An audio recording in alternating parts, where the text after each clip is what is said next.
O convidado de hoje é Guilherme Gama, de Campinas. Ele trabalhou em Investment Banking no Deutsche Bank comigo, depois no Credit Suisse. Depois ele voltou para o negócio da sua família e recebeu o investimento do Pátria, trabalhou como Pátria, vendeu a posição e abriu seu fundo de investimentos e líquidos. Esse é o Guilherme Gama. Prazer, Guilherme, como é que você está? Prazer, Securato. Muito bom estar aqui com você, um grande mentor, uma pessoa que eu admiro muito. É muito legal participar com você desse podcast. O carinho é recíproco. Você é um cara que eu sempre admirei muito, um dos melhores júniors com quem eu trabalhei em toda a minha vida. Eu me lembro, você era estagiário, eu já te mandava para o Rio de Janeiro para tocar um certo cliente e um certo deal, acho que você vai lembrar. Sem dúvida, sem dúvida. Muito bom. Eu queria saber, como é que um cara de Campinas vai parar na Faria Lima, Deutsche Bank, Credit Suisse? Como é que isso aconteceu na sua vida? Vamos lá. Bom, você comentou, sou de Campinas, passei toda a minha infância lá, sou natural da cidade. Minha família, meus pais, a gente teve um evento super importante na minha adolescência, que meus pais tinham um negócio que acabou não indo tão bem, e desse negócio surgiu a Gran Coffee, que é a empresa da família. Então eu comecei a trabalhar muito cedo, né? Foi algo que eu com 13 anos comecei aí desde o início da empresa, desde os primeiros dias. Então eu sempre tive muito contato com a economia real, com o mundo, de uma forma muito simples, né? Mas eu sempre gostei de trabalhar, aprendi a gostar de trabalhar e fez parte da minha adolescência. Quando eu tinha ali 16 para 17 anos, né? A única certeza que eu tinha é que eu queria trabalhar no mundo empresarial. Eu queria ser um administrador de empresas, que eu queria estar envolvido com negócios e nesse contexto a melhor educação, pelo menos eu acreditava como a melhor educação naquele momento, era a FGV. E eu falei para os meus pais na época, né, que eu queria ir para São Paulo fazer FGV. Quase caíram para trás da cadeira, né, pelo custo da faculdade, mas felizmente eles conseguiram me suportar. Eu fui para São Paulo fazer FGV e de lá eu não queria parar de trabalhar. Eu gostava de trabalhar. A primeira coisa que eu fui fazer, fui para a empresa Júnior, fui ser, depois de um ano, diretor financeiro da empresa Júnior e naturalmente eu comecei a me interessar pelo mercado financeiro. Acho que como naquela época tinha muito pouca informação, não tinham tantos canais como o seu próprio canal hoje, né, que quem está iniciando a carreira consegue ter mais informação. E eu não sabia se queria ir para banco, se queria ir para consultoria. Eu comecei a fazer algumas entrevistas e pesquisas e rapidinho ficou claro para mim que eu queria ir para o mercado financeiro. E aí que eu fui parar no Deutsche Bank até nos conhecermos. Guilherme, você trabalhou no Deutsche Bank, Credit Suisse, estava bombando, fazendo um monte de deal, tem o flow do Credit Suisse assim, na veia, com sucesso, e aí de repente você puxa o breque de mão, fala para, e vai para o negócio da família. Como é que foi tomar essa decisão? Você negociou um garantido com seu pai? Não negociei garantido com meu pai. Achei que você era um bom negociador, cara. A família não queria que eu fosse.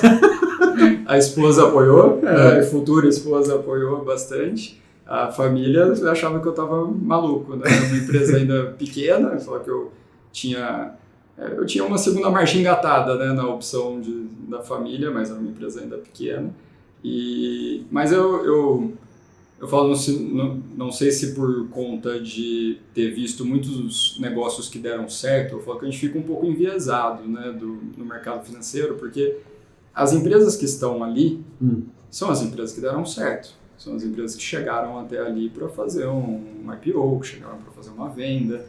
E aí, em todos os setores, eu olhava e falei, pô, não é uma ideia da NASA, não é tem muitos empreendedores incríveis, mas cara, tem muita gente que, na verdade, o principal fator de sucesso era trabalho, consistência, muita resiliência e um pouco de sorte, que tinha que ter no meio do caminho também.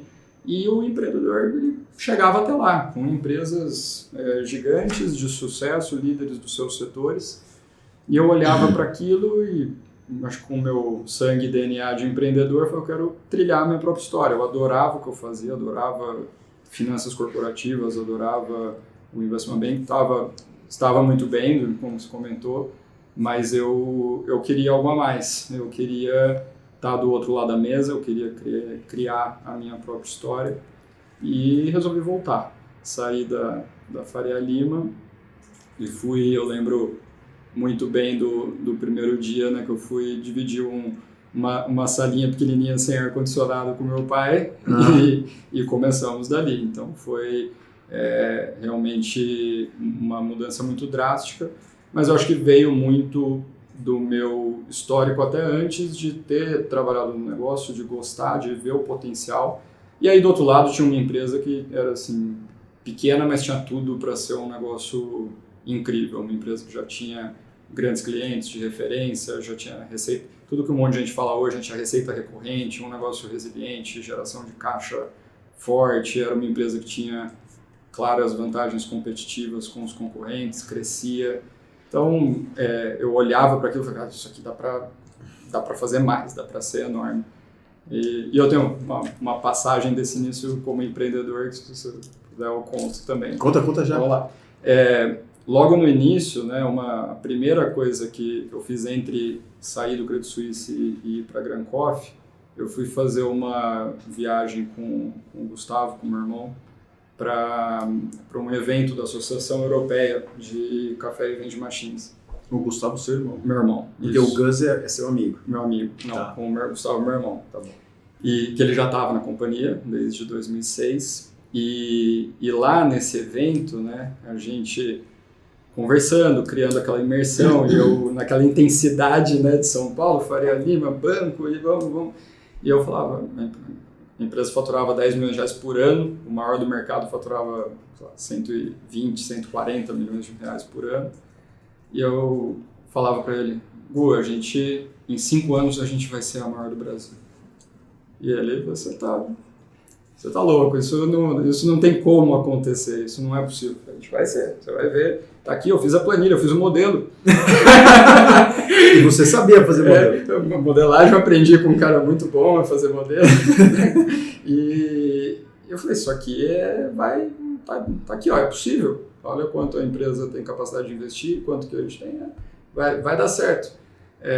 E realmente, de fato, depois de 5 anos a empresa estava faturando mais de 100 milhões de reais e tinha se tornado a principal empresa do setor.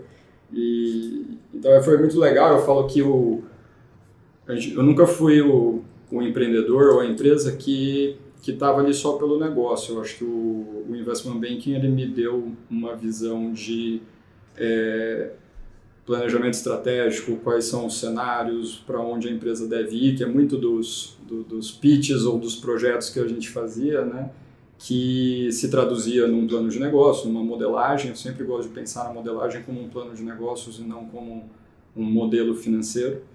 E isso foi para a realidade do negócio. E a hora que você tem um plano claro, tem uma meta, tem um objetivo, tem os caminhos, aquilo se torna muito mais claro o que tem que ser feito para chegar até lá, né? Então, acho que boa parte do trabalho é entender bem aonde quer chegar, traduzir isso em números, em estratégia e depois executar, que é o mais difícil, claro. Mas antes de executar, saber onde quer chegar, né? Então, isso foi super importante. Eu acho que o mercado financeiro me deu essa base de construir onde a gente queria chegar, de uma forma mais clara. E então você fez o que você propôs para o Gus, deu tudo certo. Quando esses 5 anos que você virou o principal do setor, foi antes do Pátria, investiu ou depois? O Pátria investiu no final desse ciclo. No final desse ciclo? No meio para o final desse ciclo, vai quase no último ano. O Pátria entrou, eu fui em 2011, o Pátria investiu na Grancoff em 2015, agosto de 2015. Entendi. E como foi a entrada do Pátria? Vamos lá, o Pátria fez o investimento, você comemora com o Gustavo e o seu pai, o primeiro dia com o Pátria, o que mudou? Mudou pouco. Eu falo assim, o Pátria, excelente relacionamento, a gente tem até hoje uma sociedade bastante virtuosa, e eu acho que foi bastante tranquilo. O fechamento da transação não foi a transação em si, né? Saímos 3h30 da manhã do escritório do Pinheiro Neto, como qualquer bom M&A. O Pinheiro Neto estava do seu lado ou do lado deles? Do lado do Padre. Do nosso lado, um grande amigo, que se tornou um grande amigo, o Sérgio Bronster, que era veirano, agora tem o escritório dele. Tá bom. E 2015, assim, eu acho que a gente tinha uma combinação muito interessante. Primeiro, eu e não só a gente na sociedade ali, a gente sempre acreditou muito num modelo de gestão conjunta, de cogestão dos negócios, né? A gente acredita que se eu não consigo convencer meu sócio de que algo é bom, quanto mais um cliente, um fornecedor, um parceiro. E a gente insistiu muito para que a nossa sociedade fosse uma sociedade de cogestão. E isso foi construído dessa forma. Então, no primeiro dia, havia um respeito mútuo e que ele era não só desejável, mas ele era enforceable. E quem teve a ideia da cogestão? Vocês ou Pátria, ou isso nasceu na mesa? A gente sempre lidou assim em família. Na sua família? Então eu falo que apesar de eu ser mais financeiro, meu irmão mais comercial, meu pai mais operação, a gente sempre cogeriu a empresa. A gente nunca, alguém falou, essa é a minha área, eu decido isso sozinho. Nunca passamos por isso.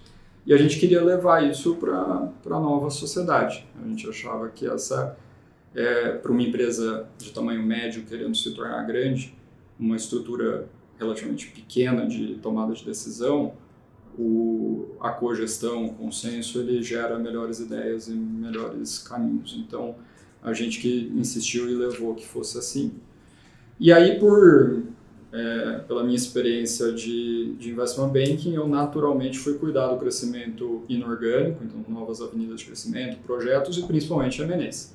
Então, o que normalmente fica a cargo do Private Equity, no caso da Grancor, ficava com a companhia, com todo o apoio do Private Equity, todo o regramento do Private Equity, mas a gente tinha uma linha de frente ali indo atrás das oportunidades. Pátria inseriu um CFO, um cara muito bacana, então foi tudo muito bem. E, infelizmente, tivemos um ciclo aí bastante virtuoso. A gente conseguiu multiplicar a empresa por mais 10 vezes, né, depois de mais 10 anos. Então, foi um ciclo bem interessante. E quem é o sócio do Pátria? Que cuida da tese? Já passaram alguns, né? Mas quem fez o deal? Quem fez o deal e participou por anos com a gente foi o Gil Karsten. Também um grande amigo, uma pessoa que eu admiro bastante. Mas não acabou aí a história? Não. Aí depois você saiu da empresa familiar cogestão ocupada? Então, fizemos, assim, eu acho que foi bastante interessante, né? Porque a gente pegou um momento lá em 2015 de juros altos, uma oportunidade muito boa de trazer capital para a companhia, para consolidar o setor, tinha muita oportunidade de M&A. Do outro lado, a gente queria deixar a empresa ainda mais forte, uma economia difícil, e a gente olhava, queremos também, do ponto de vista familiar, reduzir risco. Então, o Private Equity foi uma equação muito interessante de redução de risco com o aumento do potencial da companhia. Então, a gente olhou sempre pelas duas óticas. Fizemos 16 aquisições entre 2016 e comecinho de 2020, até que no final de meados de 2019, a gente já vinha ali sendo bastante assediado por alguns players globais, olhando, a gente tinha feito um plano de 5, 7 anos, a gente tinha feito em 4 anos, estava tudo indo muito bem, infelizmente. E aí a gente tinha algumas oportunidades ainda de M&A, de crescimento, a gente estava naquela bifurcação, começa um processo, né, de... Vou contratar o Credit Suisse? Vou contratar um banco, não vamos, mas o Pátria naquele momento tinha demonstrado vontade de acelerar ainda mais o crescimento da companhia, porque ainda tinha mais mercado. E a gente, nesse contexto, acabou chegando num consenso de eles comprarem uma parte da companhia, mas manter a sociedade fazendo uma intensificação da gestão da companhia por profissionais de mercado. Então, eu, depois de alguns anos, fui para o conselho da empresa, o Paulo, meu pai também, mas a gente, o Gustavo ainda é executivo da companhia, então tá lá todos os dias, e eu nesse ciclo o Patria aumentou a participação deles e a gente fez esse caminho. A empresa, felizmente, está num super momento. Mas a família Gama ainda é sócia? Sim, aproximadamente um quarto da empresa e o Patria com 3/4. Entendi. E aí veio uma nova fase na sua vida. Sim. Me conta dessa nova fase. Eu sempre me entusiasmei demais com a transformação mais rápida da empresa, né? Eu me encanto com projetos, com crescimento de valor mais ágil e eu via que esse espaço, né, no Brasil de empresas de médio porte querendo se tornar maiores, ele tinha muita dificuldade de ter um bom sócio, um bom parceiro, um bom investidor, e é ali que a gente poderia contribuir mais. Eu tive um ciclo como vamos dizer, executivo de mercado financeiro, um ciclo como empreendedor. Eu preciso conectar essas coisas de uma forma mais robusta e optei por criar uma gestora de private equity focada em empresas de médio porte com alto potencial de crescimento. Como é que chama? Chama Gran Capital. E isso foi, inclusive depois de fazer um MBA, aproveitei o período da pandemia para fazer um MBA fora, que eu sempre quis fazer. E começo de 23 montei a gestora, montamos um primeiro fundo de investimentos, um fundo setorial focado no setor de alimentos e bebidas.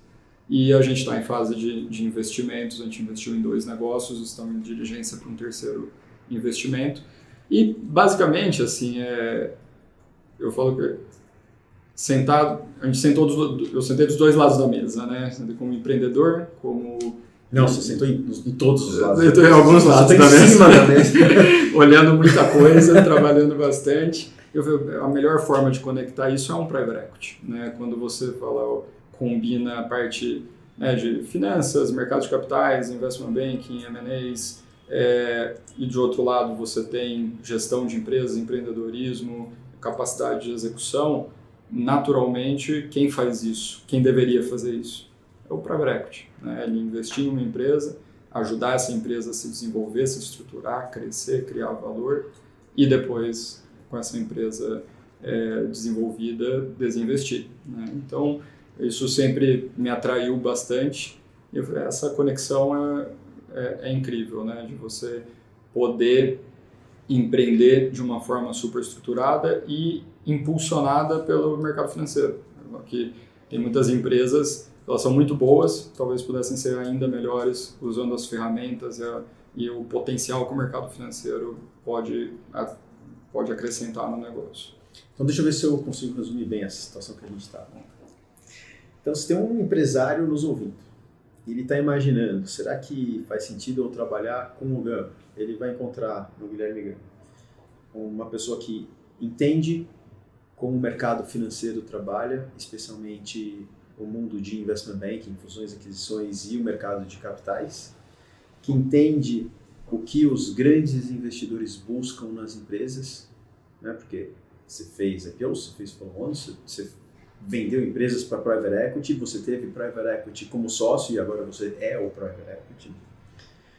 Ele vai encontrar uma pessoa que tem uma visão estratégica muito refinada, muito conectada com a realidade do mercado, que vai trazer um direcionamento voltado para a criação de valor antes de qualquer outra coisa e com boa gestão de caixa.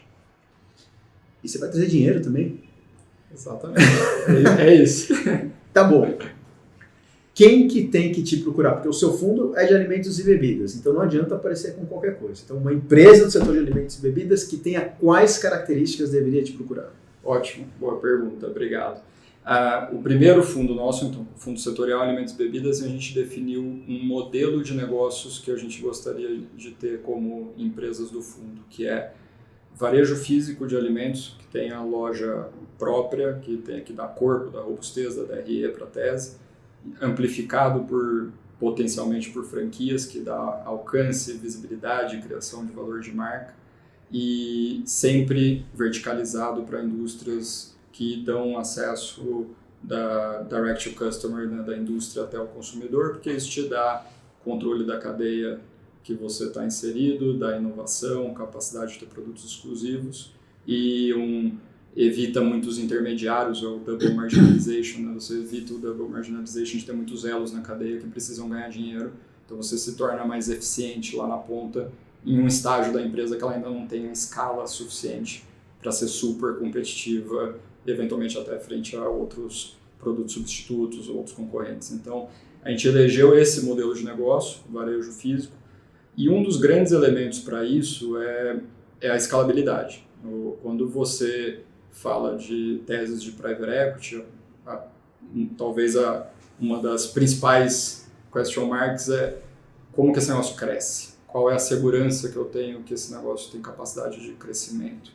Porque é fácil você entrar num negócio lá, despejar um monte de dinheiro em marketing, etc., e aí o crescimento não vem, o que acontece? Né? Você gastou, virou despesa, e aquilo que era para ser investimento virou despesa. Né? Definindo esse modelo de negócios, a gente tira da incerteza uma variável super importante. Eu sei como crescer, se eu tenho um perfil de negócio que o Unit Economics é bom, é simplesmente replicar aquilo de uma forma mais escalada. E aí esse é o modelo de negócio que a gente procura. Primeiro fundo, alimentos e bebidas. A gente tem ideia de ter um segundo fundo no futuro de business services, de produtos e serviços para relacionamentos corporativos, B2B, mas esse primeiro fundo 100% focado nesse tipo de tese. Você já fez 2 investimentos? 2 investimentos. Quais foram as empresas? A gente investiu numa rede de cafeterias de cafés especiais, chamada... Que acho que você conhece pouco esse setor, né? Conhecemos um pouquinho, chama Sterna Café. Indo muito bem, crescendo bastante, ali um crescimento acima de 100% esse ano, está indo bastante rápido, bastante acelerado, um mercado que tem um vento a favor ali super bacana.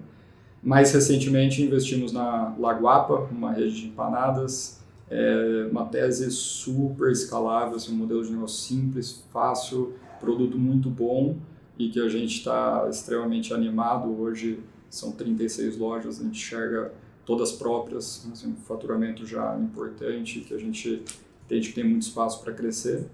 E agora em diligência num terceiro negócio, mas esse é segredo. Esse é segredo. E cabem mais quantas empresas nessa tese? O objetivo é ter 5 empresas no fundo. 5 empresas? 5 empresas. E você vai fechar esse fundo e abrir o outro, ou você já vai começar a trabalhar a próxima tese? Não, tem que terminar o trabalho de investimento primeiro desse fundo, aí focar em execução desse fundo e em seguida abrir um próximo fundo. Isso a gente espera até o meio do ano que vem concluir os 5 investimentos do fundo. Então, se você tem aderência a essa tese, procure o Guilherme Gama no LinkedIn. Se você está gostando do que você está ouvindo, você tem que acompanhar os nossos outros canais nas mídias sociais. O primeiro é óbvio. Você já me segue lá no LinkedIn? José Roberto Securato Júnior. Está como José Securato. Me manda uma mensagem, fala que você ouviu o podcast. Eu vou gostar de saber um pouquinho sobre isso.